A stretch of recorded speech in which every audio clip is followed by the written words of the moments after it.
Olá, bem-vindos ao Pinguim Dançarino, eu sou o David João da Purificação e tô aqui pra falar hoje de dois filmes que eu vi na Mostra de São Paulo. Um é As Bruxas do Oriente, que é um documentário sobre a Liga de Vôlei Feminina do Japão dos anos 60, e o outro é O Garoto Mais Bonito do Mundo.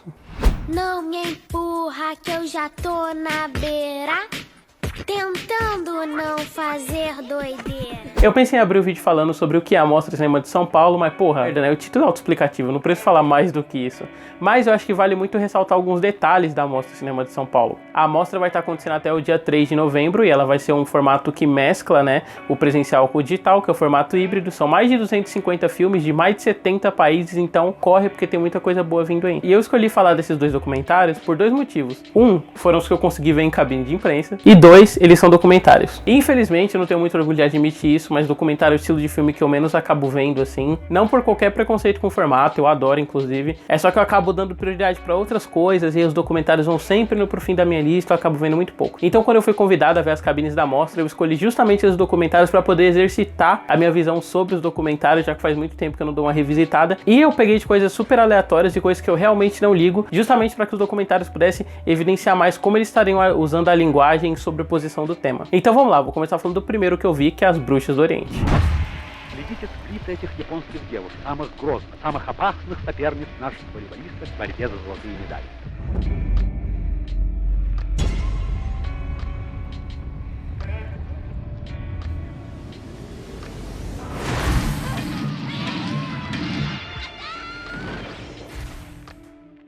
Como eu comentei mais cedo, A Bruxas do Oriente é um documentário que acompanha uma equipe de vôlei de Japão dos anos 60. É uma equipe feminina que foi conseguindo uma série consecutiva de vitória e isso levou o time a ser apelidado na Europa de Bruxas do Oriente. Um adendo que eu já acho importante destacar é que, assim, eu ligo zero pra esporte. Apesar de esporte ser um elemento que sempre teve presente na minha criação e na minha bolha social, eu nunca dei a foda, assim. E pra mim é uma coisa que sempre fez zero falta. Mas eu adoro esporte no geral sendo retratado em audiovisual. Acho que é sempre uma busca de reinventar uma dinâmica corporal pro esporte, sabe? Uma coisa que evite a câmera distante e o olhar padrão que a gente tem como espectador para entrar nos campos e tal. E apesar dessa relação distante, eu aprecio muito quando qualquer obra de audiovisual que trabalha esporte consiga me deixar interessado e, cara, como esse documentário deixou. Apesar do título ser uma referência direta nessa matéria de jornal que apelidou ela de Bruxas do Oriente, o filme ele brinca o tempo todo com essa questão de construir uma mítica em volta daquelas jogadoras. Isso desde a abertura, que começa com um desenho mostrando uma bruxa enganando um homem, até os recursos que o documentário usa, assim,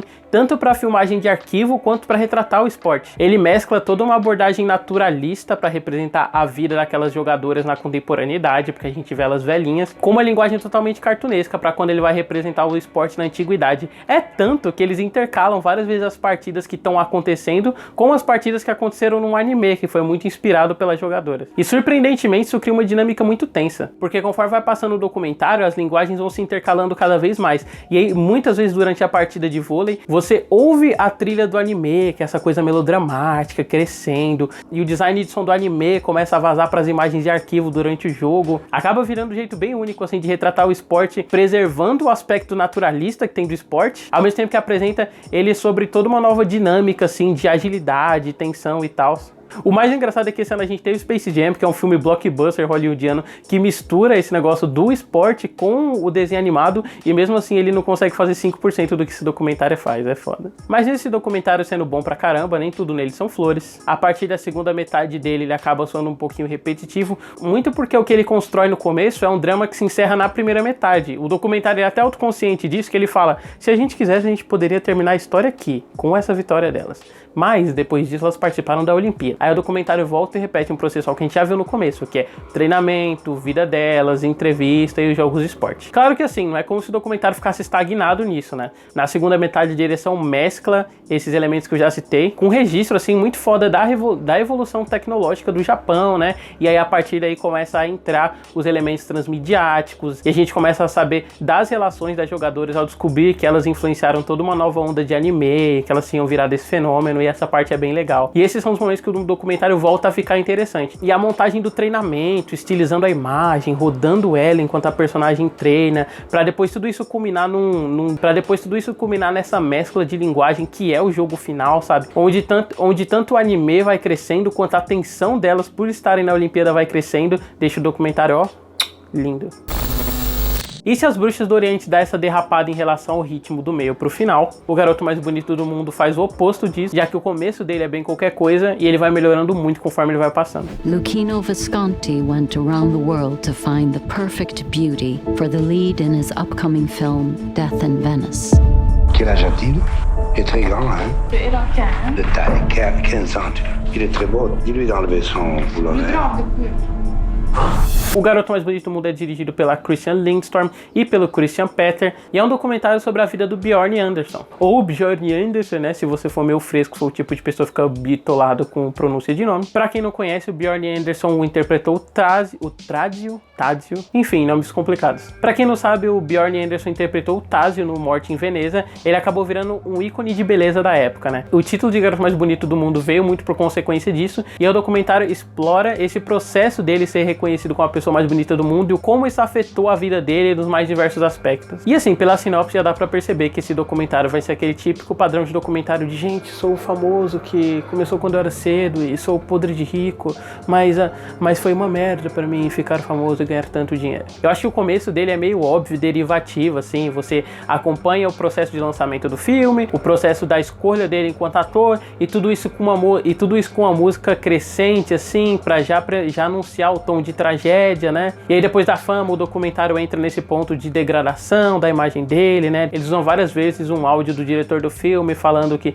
agora ele já não é mais tão bonito quanto ele tinha 15 anos. E tudo isso com escolhas óbvias. Eu comentei a trilha, a montagem que começa com ele quase senil, numa casa barata, tendo problemas, e ser expulso de casa porque tá deixando o gás ligado. Então esse tipo de maniqueísmo bem fácil, assim, que muito documentário óbvio acaba caindo. E aliás, uma outra coisa que é bem ruim, assim, dessa primeira parte do documentário e que só não vai piorando porque o documentário acaba largando esse lado, é o olhar que ele tem meio condenativo, assim, pra homoafetividade. O documentário solta a informação que boa parte da equipe era composta por pessoas homoafetivas. Aí o Bjorn comenta, né, que o Luchino não queria a equipe perto dele e tal. Tudo isso acaba se transformando num texto meio conservador, assim, porque depois o Bjorn vai pra balada e ele fala que era a primeira balada que ele ia, que só tinha homens gays e todo mundo ficava comendo ele com os olhos e que ele era como se com o olhar as pessoas despissem ele. É um negócio assim antiquadíssimo que por mais que reflita uma experiência individual do Bjorn, o jeito que ele descreve é muito como se um comportamento libertinoso tivesse associado como a uma afetividade, sabe? Enfim, complicadíssimo essas partes e bem ruins. Mas eu acho que o documentário ele vai ganhando conforme ele vai abandonando essa parte histórica, até porque esse começo dele é muito mais quase aqueles vídeos de YouTube de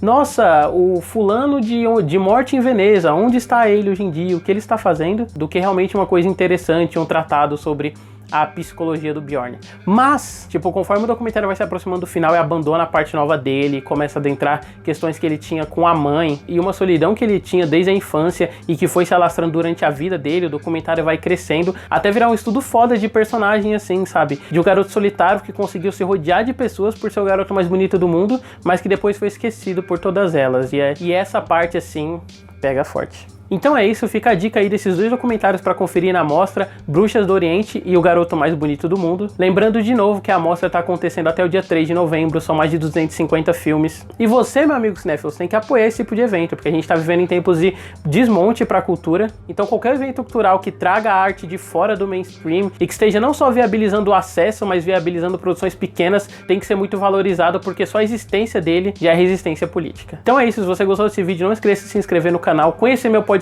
que é o Pinguim Dançarino, que é voltado só para discutir animação e os seus aspectos linguísticos. E não esqueça de seguir também o projeto nas redes sociais, né, do canal /podcast e as minhas redes sociais, que vão estar linkadas na descrição do vídeo. Então é isso, até breve com o próximo vídeo.